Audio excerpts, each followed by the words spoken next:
Chapter 7 The Last Battle. Summary.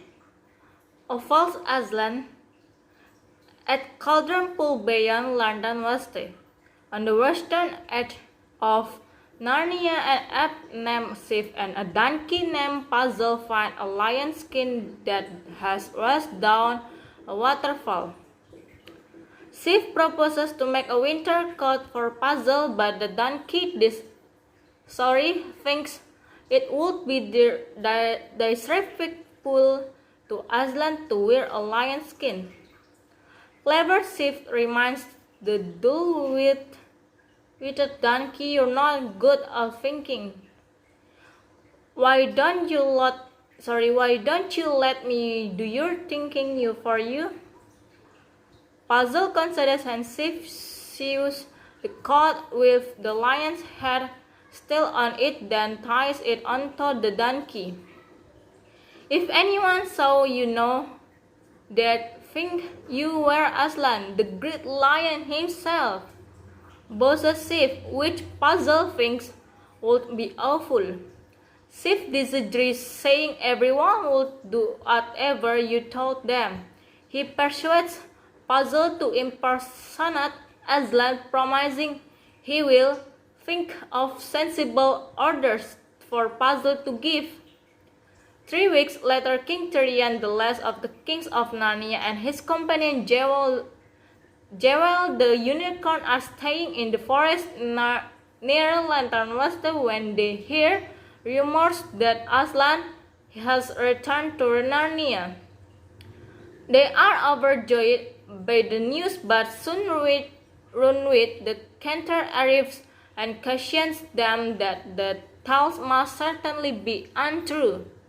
The omens in the stars tell only of forthcoming disaster, the center one stating the stars never lie, but men and beasts do. A distraught tree spirit approach mourning. "Woo for the holy trees! The woods are laid waste."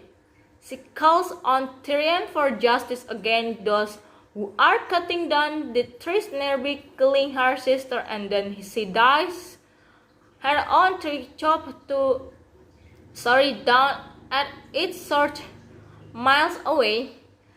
King Tyrion wants to immediately set out to apprehend the perpetrators, but Romy cautions that the three of them would not be of much use against a large number of enemies. The king refuses to wait, and sends Runwit to Cair Parable to gather reinforcements. King Tyrion and Jewel set off toward London West and soon come upon a raft of newly cut trunks being pulled down the river by a rudder rat. The rat informs them the cargo is headed toward Colorman for sale under the orders of Aslan himself. Tyrion and Jewel are dumbfounded, unable to believe Aslan could do such a thing.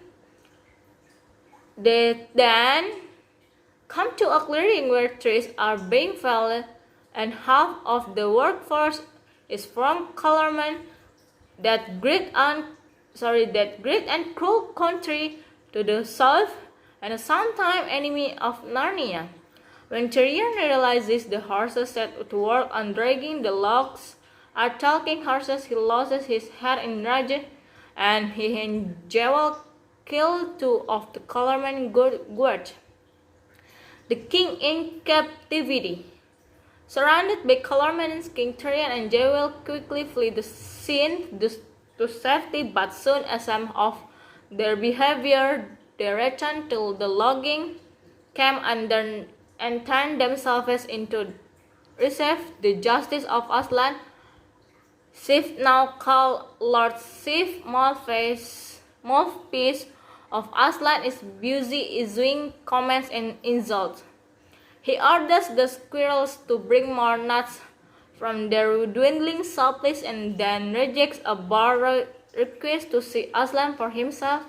Sif proclaims that from then on everyone will work for Aslan. Has it all settled with the king of Colorman, the Trisok. Many will be sent to Colorman to work in the mines and fields, he says, and your pay will be paid into Aslan's treasury and will use it for everybody's good. The animals argued they would rather be free and lame objects, that Aslan could never be friends with Tas, the bloodthirsty god of the Colormans. Sif mocks the lamb harshly, stating that Tas and Aslan are actually the same being, which is why there can never be any quarrel between them. The Narnians are bewildered, and King Tyrion cries out that Sif is a liar. His men beat the king and knock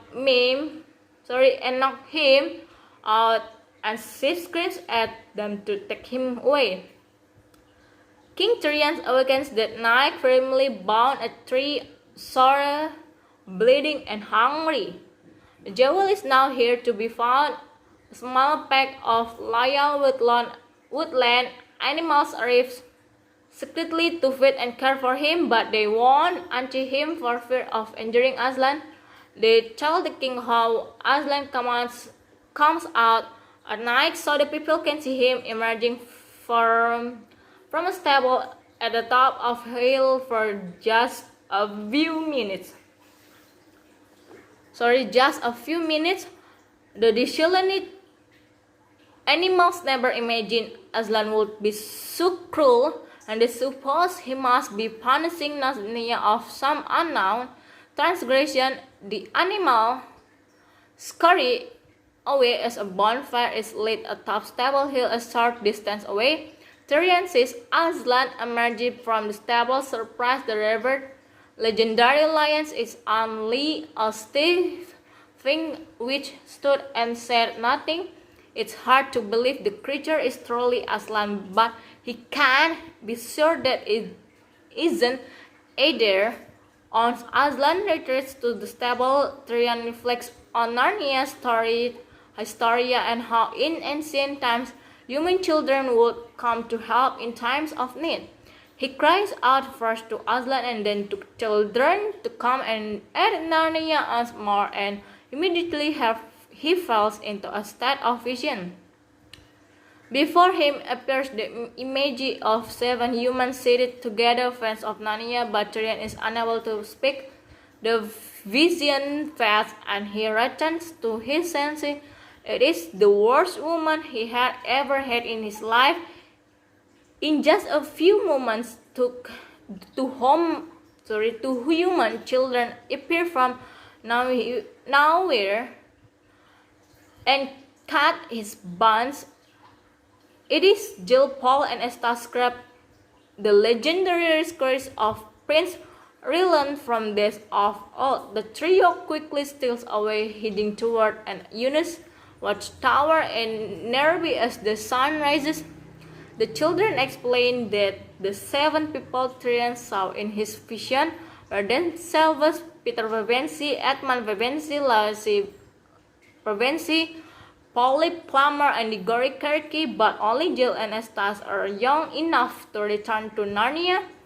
They arrive at the deserted watchtower where they find an assortment of weapons and armor, include Carmen gear. They have a meager meal of dried biscuits and water, and then rest for some hours.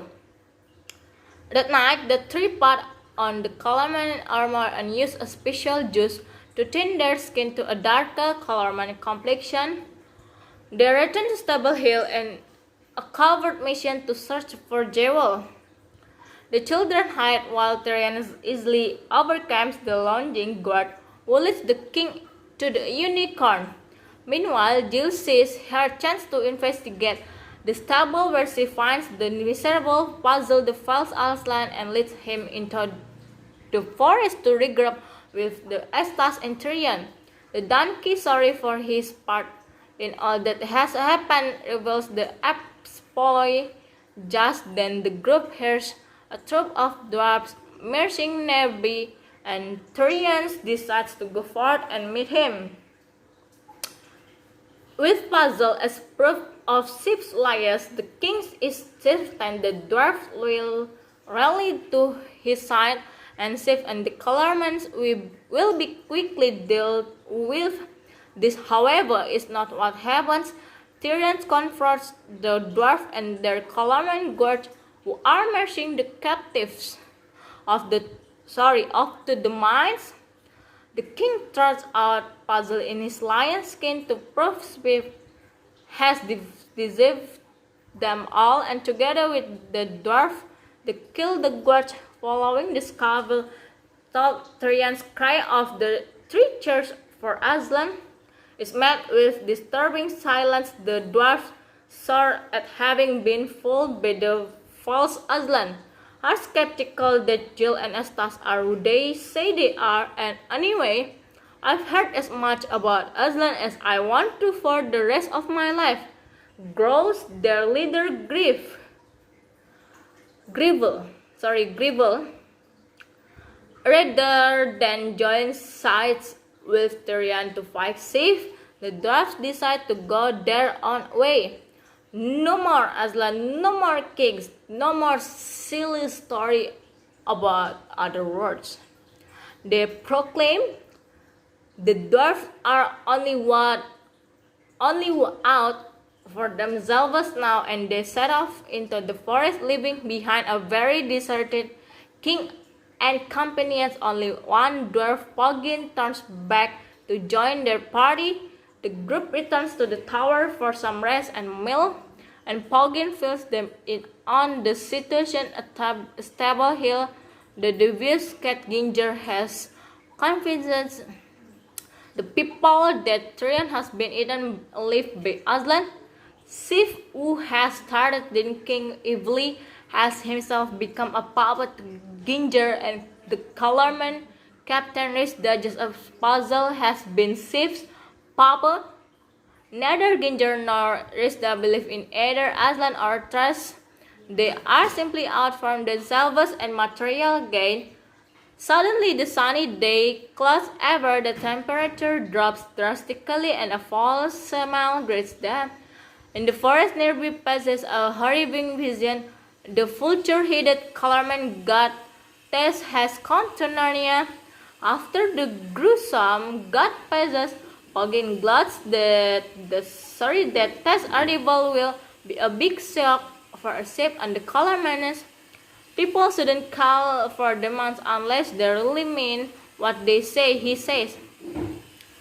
Into the stable. The group decides to head eastward to link up with Runit, the center, and the rain-boozing army. He has surely rise by now. They don't get far before the eagle foresight arrives with grim tidings. Runit is dead, having never achieved choir parable, and the castle has been overtaken by invading colormen. Narnia is no more, says the king, and are silent for a time. They now realize Sif must have been scheming with the colormen for much longer than they suspected. They decide to go to Stable Hill and expose Sif liars anyway. Taking the adventure that Aslan would send them, the group hunkers down in the forest near the hill and awaits the nightly bonfire, where they plan to dramatically reveal Puzzle in his lion skin to incite and uprising against Sif. The apes steals their thunder to be announced to the crowd. The donkey is a cloud, is in a lion skin, and is wandering in this very woods pretending to be Aslan. The crowd is outraged. Tyrion and the others realize their original plan will never work now. Jill cuts the lion skin of Puzzle to prevent his being harmed. Sif then announced that Aslan will no longer be coming out at night to be viewed, cleverly covering the fact that he no longer has Puzzle to show off to the crowd. Instead, anyone who wants to see Aslan, for it is now no longer simply Aslan, But Tas and Aslan part together must enter the stable himself. Sif then warns that Aslan is in a fearsome mood and likely to eat anyone who enters. Now then, who's first? He questions. Naturally, the animals shy away, afraid to enter the stable. The first to step forward is Ginger the cat, who already knows what is inside, or so he thinks. He strolls casual to the door, but as soon as he enters, the cat shrieks and streaks back out into the night air.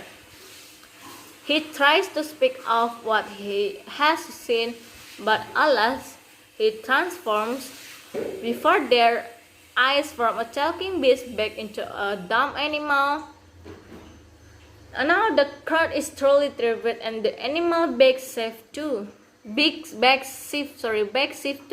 stand between us and Aslan. One, however, still wishes to enter the stable. The colorman soldier even declares he is ready to die. He might look on the face of Tas. Risida tries to dissuade him, but the dwarfs cry out, "Why do you let Narnians in a cave? You own people out." Risa is forced to let Emmet enter the stable, and moments later a soldier in armor staggers out and falls on the ground dead.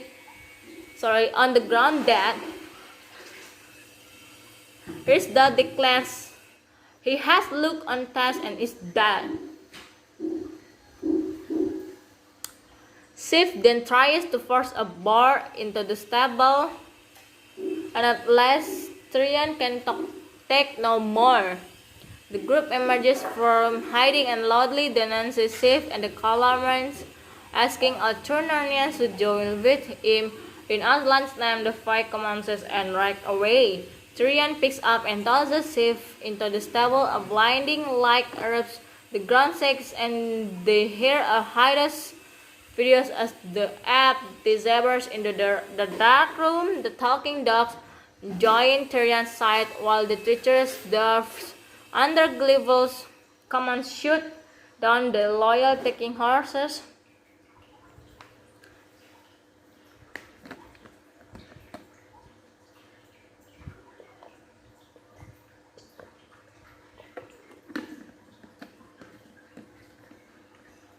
Just as it looks like the Narnians might be winning, more colorman troops pour into the battle. In the slaughter versions, Tas is captured and thrown into the stable, followed by all of the file pour into the table. And the slaughter versions, Tas is captured and thrown into the stable, followed by all of the file dwarfs.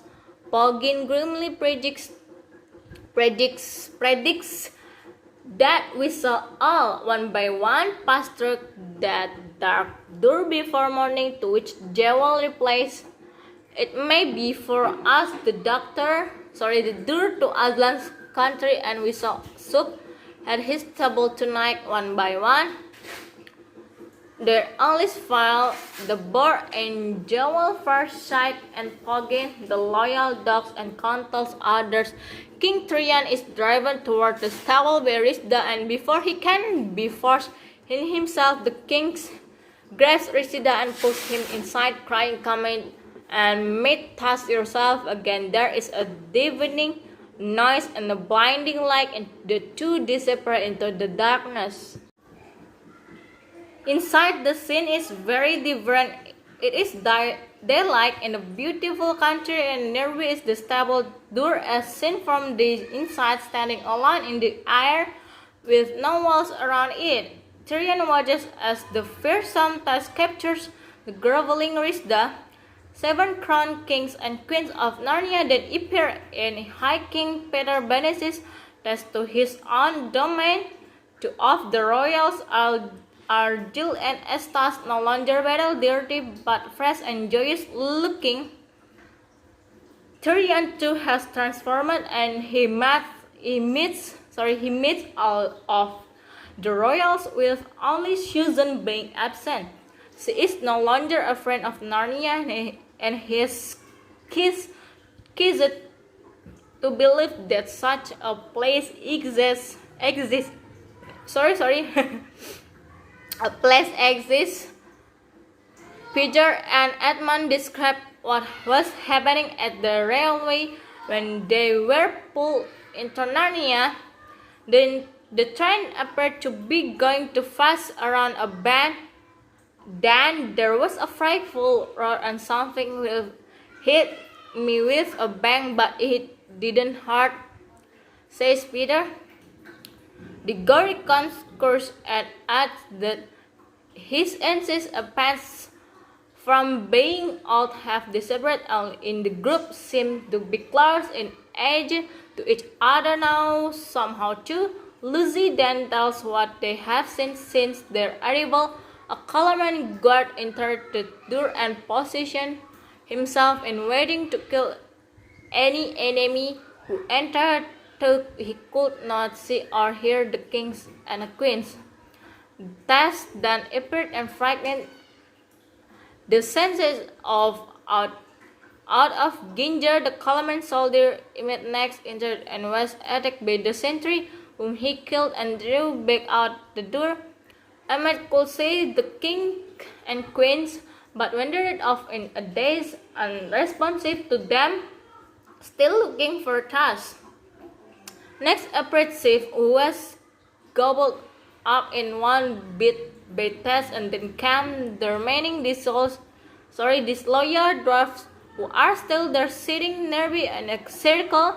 The group approaches them, and it soon becomes clear that the dwarfs believe they are inside the dark stable.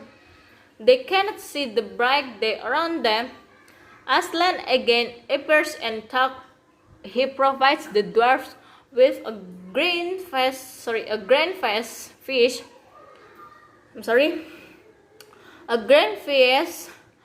To them, it is only turk water and unappealing fire. Nothing can make them perceive the wonder surrounding them, for they live imprisoned in their own minds. The lion then roars that it is time, and the door bangs open. Aslan's country. Through the open door there is not only blackness. Aslan roars again, and this time the giant father time appears and blows his horns against the sky. The stars begin to fall, deserting the sky in a shower, and soon there are no stars left to shine. Aslan had called them home. And the star people pass through the door into Aslan's country. Then come the Narnians and millions of beasts and creatures pour through the entrance and stream past the watching kings and queens. As each creature enters and looks into the face of Aslan, they instantly love him or hate and fear him. Those who hate him disappear into a dark shadow, stretching away to the left, while those who love him veer to the right and onward into the verdant landscape. Those whom the children took were that appeared too joyful, gathering around Tyrion and the others. The creatures raced toward the west, had ruins cry off farther in and higher up. Beyond the doorway, the trees and plants of Narnia are destroyed by dragons and giant lizards, which then shrivel into nothingness themselves, with only skeletons remaining. Finally, a roaring wall of water floats toward the door and covers the land, and the red dying sun and the moon rise for the last time, merging together into a flaming ball. Father Time reaches up and squeezes it into extinction, and Aslan commands Peter to shut the door. It is done. The work is hindered. Come farther in, come farther up. Aslan urges, and they all proceed westward until the pack of dogs pick up an out of place scent. And the colorman soldier Ahmed, they gather around him, and lucky as for his story, He tells how at first he was delighted with the idea of war with Narnia. Soon, he came to see that it would not be honorable combat on the field of battle, but rather an infiltration on the land through lies and deception.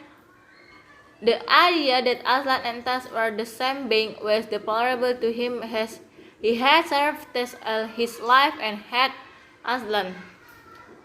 When puzzle was displayed to the crowds, Emmet instantly knew the donkey was not God. So, when Sif invited the crowd into the set to view Aslan, the soldier resolved to find out the truth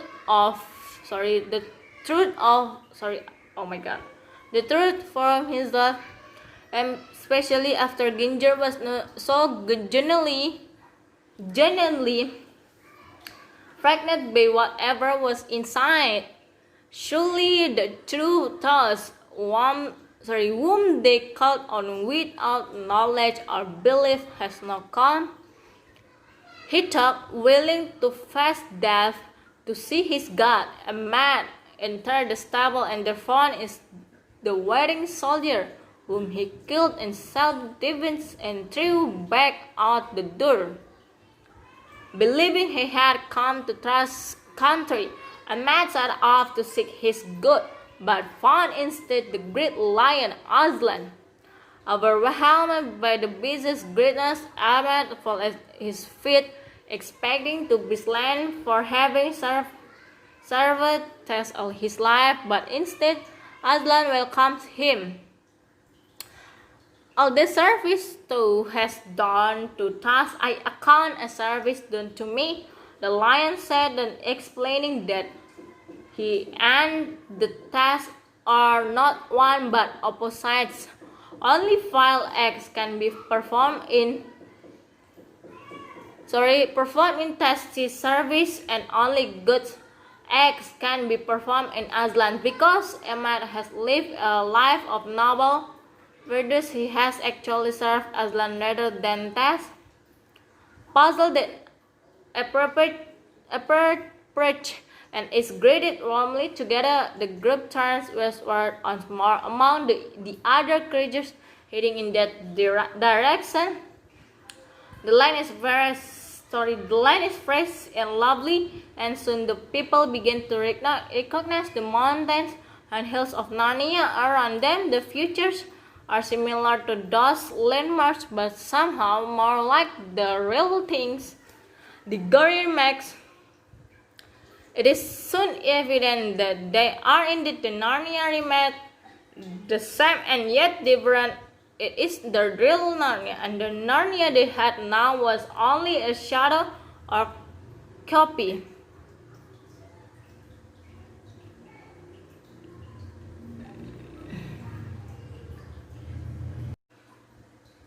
Of this place, Peter assures Lucy that the old Narnia, the matter, all the dear creatures have now come into the place Aslan's country. Similarly, every other world exists there too, only a deeper and more real, including the kings and queens' home world in England. At last, they know that they have come to their final home, and they bound forward at a run, farther up, farther in.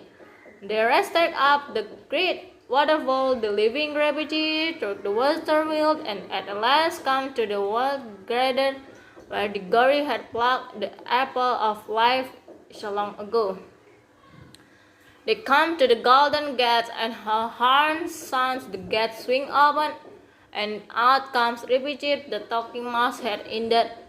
Found the other is he sought on to find in the voyage of the Dawn Trader, and the new arrivals greet him joyfully.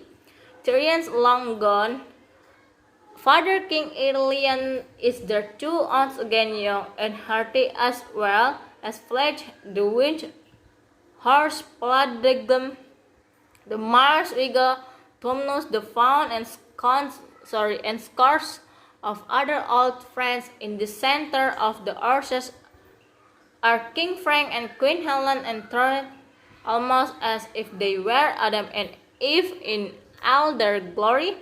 Looking over the garden wall, Lucy realized that just like the stable, the world within the garden was is far larger on the inside. The farther up and the farther in you go, the bigger everything gets, says Tumnus. The outward within world, each inner world larger than the last. Looking about the land surrounding the garden, Lucy recognized England's and calls for her friends. It is just as they had remembered. Moreover, the pervasive parents are now approaching to all will be reunited further up the great mountains nearby. Aslan meets them halfway up, speaks first with Puzzle in private, and then assures Lucy they will not be sent back home ever again. The revelry incident in England was real, and they have all now come to live forever. In Aslan's country, they have that in their own world, only to be reborn in his, and from them for them it was only the beginning of the real story, the great story that never ends. Okay guys, finally met at the end point of our video from Summary the Chronicles movie 2005. See you again in the next video. Bye bye. Oh yeah, don't forget like, subscribe and share. Thank you.